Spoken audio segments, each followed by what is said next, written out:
hayang lanfamda isana maithidana isana thawai thakiba tarasu aidi kapparoi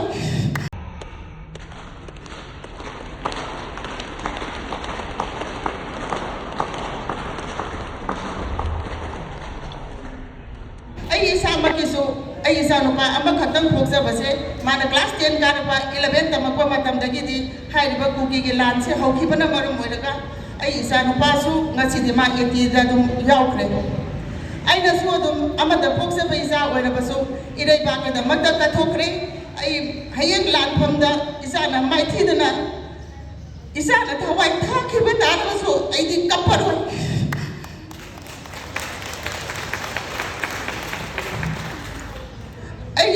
isa nupaduna salamdagi mikuta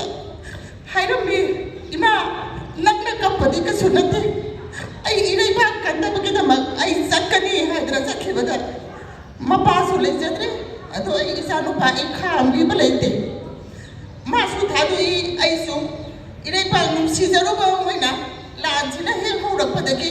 ngasi phawbada yumda leitaba makai ai kocha chalaka dum lei halakpada ai sen thungningai leiba mi amadi nate mi gi thabak suraga hinba amani